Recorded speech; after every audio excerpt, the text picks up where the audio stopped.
my name is Ashley from ShareLove.Fund, and I am doing the Yoga Humanities coursework for the women awaiting trial at Rikers Island. And we have gone through several of the Humanities coursework pages, and now we are on page 137 of the course manual, like this. It may be a different version of the manual, so a little different, but we're going to talk about self-observation, or Niyama. This is part of the 8 limbs of yoga. So we first talked about the yamas and the ethical disciplines, and now we'll talk about the Niyama, or self-observation. So there's 5 parts of this self-observation. Self-observation is a key element in yoga. I'm just going to set the timer. Self-observation is a key element in yoga because it is the study, yoga is the study of oneself and awareness. It is through more self-observation that we hope to see weaknesses in ourselves and continue to improve ourselves. They say life is a journey. An idea is that yoga is a practice and not a perfect, and that this teaching degree is not about memorizing a bunch of stuff. It's about taking ancient wisdom and thinking critically about it and agreeing with it or disagreeing with it. But through that analysis, you are defining your own thoughts and your own ideas and really firming up who you are and what you stand for, and also letting go of a whole bunch of stuff that doesn't serve you. A whole bunch of stuff that was taking your energy, fights that didn't need to be fought,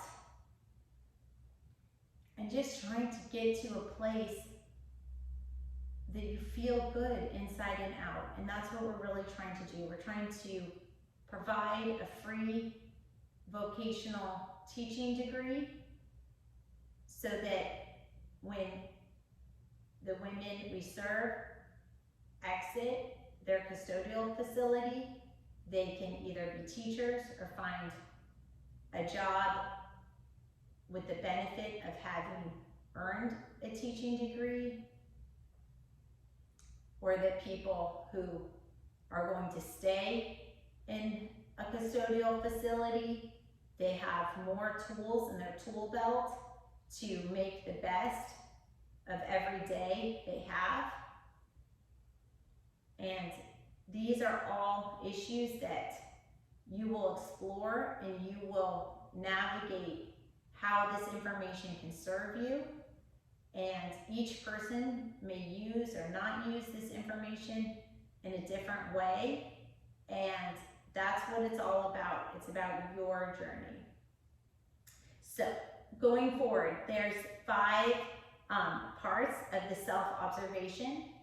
The first part is purity and cleanliness. This is an important principle in yoga's teachings. The concept is both for purity of the mind and purity of the body.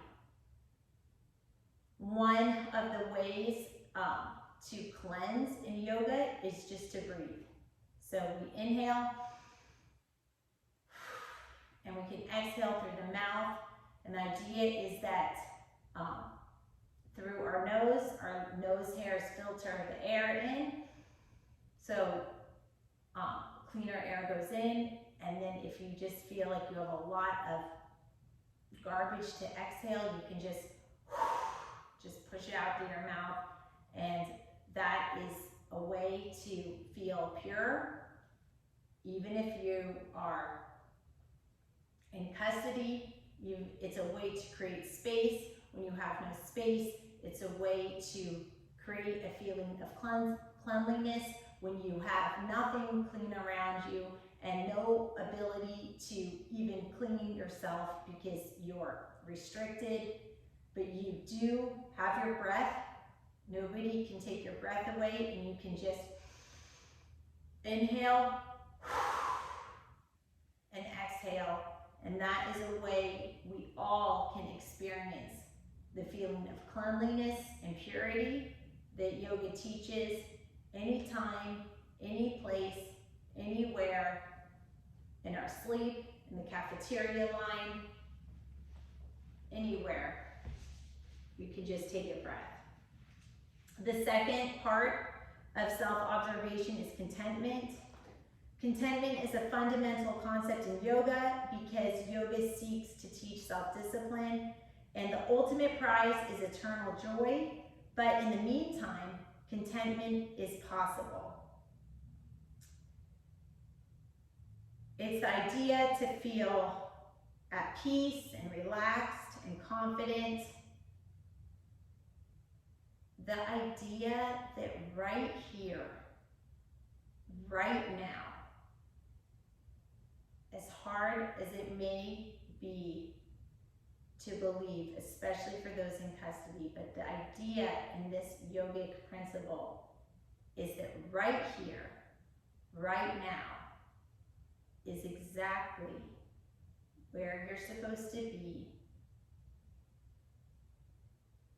at this time. And again, maybe you don't agree with it, but as a critical thinking, analytical exercise, it can be interesting. What purpose would being right here, right now, serve? What good could become of this circumstance? And this is a way that it starts to get you going on that road to optimism, to seeing the glass half full, to start seeing adversity as opportunity, to start to tap in to that infinite amount of creativity that we all have. How could it be that right here, right now, is exactly where we're supposed to be?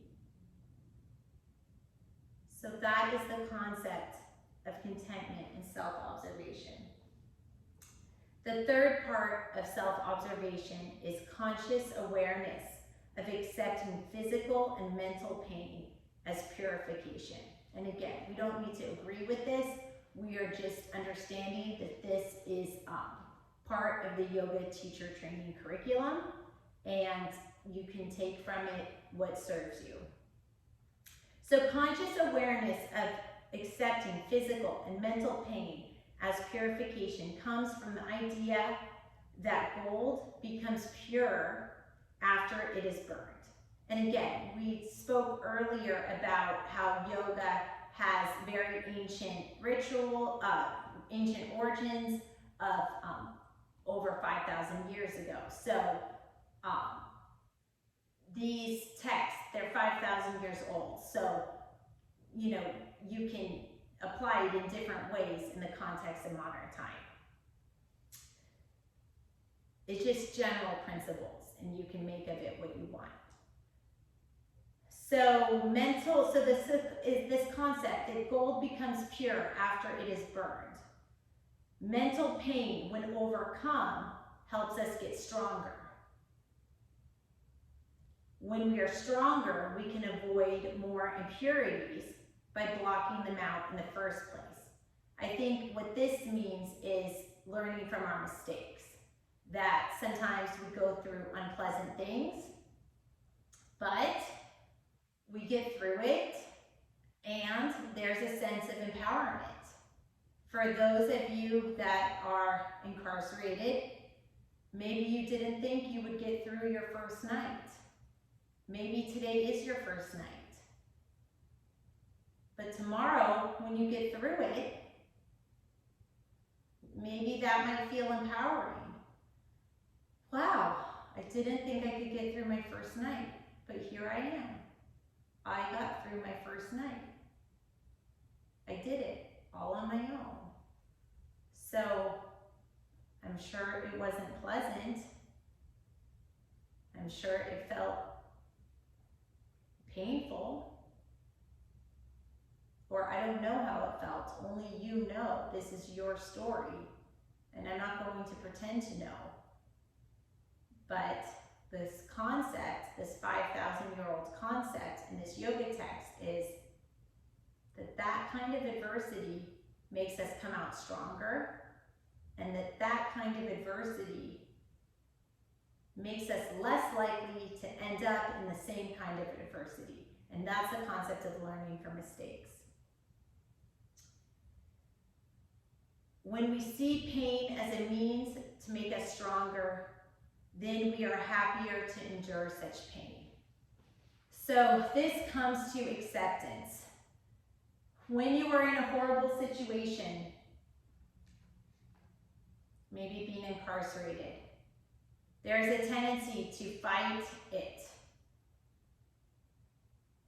But that fighting sort of leads to more stress. What if you viewed the hardship of what you're going through as something that's currently making you stronger, as something that's currently making you able to be content with less and therefore be less needy, something that will ultimately help reduce anxiety about material things? What if this adversity was building you stronger now so that finding happiness later would be easier? That's the concept. Again, I'm not saying what is true for you, because only you know what's true for you. But the concept is, if we look at adversity as something that is forging us into a stronger human being, then it makes going through that adversity a little bit easier, and it makes us a little bit happier as we're going through it. And I'm going to end the video there, and we'll talk about the last two parts of self-observation in the next video.